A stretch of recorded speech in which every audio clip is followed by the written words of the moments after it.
ভালো রান্না করতে গেলে লাগে ভালো মশলা, আর সেরকম খাঁটি বা পিওর মশলা বাড়িতেই কিন্তু বানিয়ে নেওয়া যাবে। তাহলেই না যে কোনো তরকারির স্বাদ অসাধারণ হবে। নমস্কার বন্ধুরা, আজ আমি তোমাদের সঙ্গে শেয়ার করব খাঁটি বা পিওর জিরে গুঁড়ো মশলা রেসিপি। এই মশলাটা বানিয়ে নেবার প্রসেসটা যদি এতটুকু ভালো লাগে তাহলে প্লিজ ভিডিওটাকে একটা লাইক দিয়ে চ্যানেলটাকে সাবস্ক্রাইব করে নেবার অনুরোধ রইল। তাহলে চলো দেরি না করে দেখে নেওয়া যাক পুরো ভিডিওটা। এখানে আমি সম্পত্তি কোম্পানির 500 গ্রাম ওজনের একটা জিরে গুঁড়োর প্যাকেট নিয়েছি, যার দাম 545 টাকা। তোমরা কিন্তু যে কোনো কোম্পানির প্যাকেটই নিতে পারো, তাছাড়া খোলা জিরেও পরিষ্কার করে নিতে পারো। এবার এই প্যাকেটটা কেটে অর্ধেকটা পরিমাণ জিরে গুঁড়ো থালায় ঢেলে নিচ্ছি। প্যাকেটের মধ্যে থাকা অর্ধেকটা পরিমাণ জিরে আমি গুঁড়ো করার জন্য নিয়ে নিচ্ছি, আর বাকি অর্ধেকটা পরিমাণ জিরে গোটা জিরে হিসেবে ইউজ করব। এবার গ্যাস অন করে একটা কড়াই গরম করে তাতে সমস্ত জিরেগুলো দিয়ে দিচ্ছি। প্যাকেটের জিরে এমনিতেই কিন্তু খুব ফ্রেশ আর পরিষ্কার থাকে, তাই আর কোনো রকম বেছে নেবার দরকার হলো না, কিন্তু খোলা জিরে হলে সেটাকে ভালো করে বেছে নিতে হতো। এবার গ্যাসের ফ্লেমটাকে মিডিয়ামে রেখে জিরেগুলোকে ততক্ষণ পর্যন্ত এভাবে টেলে নিতে হবে যতক্ষণ না পর্যন্ত এর থেকে সম্পূর্ণ ময়েশ্চারটা চলে যায় আর একটা ঝরঝরে ভাব তৈরি হয়। মোটামুটি 3-4 মিনিটের মধ্যেই কিন্তু জিরেগুলো চটপট করে ফুটছে। ঠিক এই অবস্থায় এগুলোকে নামিয়ে নিচ্ছি। একদম শুকনো একটা থালায় নামিয়ে 3-4 মিনিট ধরে এগুলোকে একটু ঠান্ডা করে নিতে হবে, যাতে হাত দিয়ে ধরা যায়। ঠিক এরকম অবস্থায় সমস্ত জিরেগুলোকে একটা মিক্সার গ্রাইন্ডারে ঢেলে নিচ্ছি। মিক্সার গ্রাইন্ডার যদি ছোট হয় তাহলে 3-4 বার এগুলোকে করে নিতে হবে, তাছাড়া হামানদিস্তাতেও খুব সহজেই বানিয়ে নিতে পারো। এবারে ঢাকনা লাগিয়ে খুব ভালোভাবে এগুলোকে গ্রাইন্ড করে নিচ্ছি। গ্রাইন্ড করে নেবার পর সঙ্গে সঙ্গে কিন্তু খোলার দরকার নেই, হাত দিয়ে একটু ট্যাপ করে তারপর খুলতে হবে।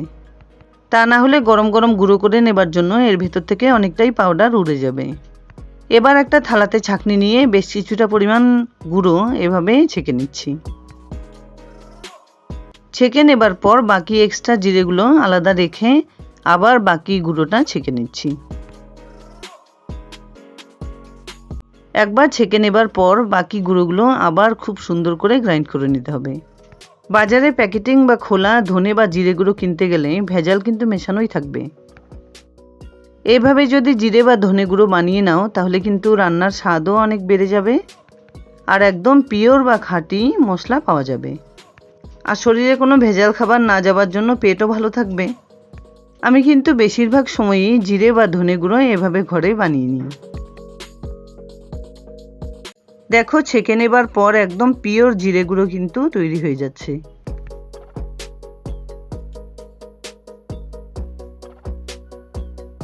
সম্পূর্ণ জিরেগুলো 2-3 বার করে গ্রাইন্ড করে তারপর কিন্তু আমি এগুলোকে ছেঁকে নিচ্ছি।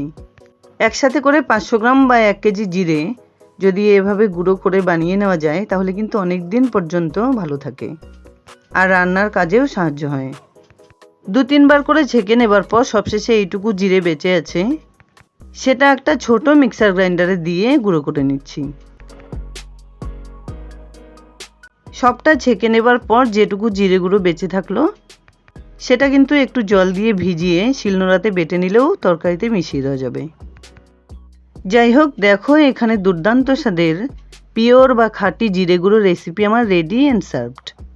এবার এটা তোমরা কোনো এয়ারটাইট কন্টেনারে ভরে অনেক কয় মাস রেখে দিতে পারো। আশা করছি বন্ধুরা আমার এই ভিডিওটা তোমাদের খুব পছন্দ হয়েছে। যদি এতটুকুও ভালো লেগে থাকে তাহলে প্লিজ ভিডিওটাকে একটা লাইক করো, শেয়ার করো ফ্যামিলি ফ্রেন্ডসদের সঙ্গে।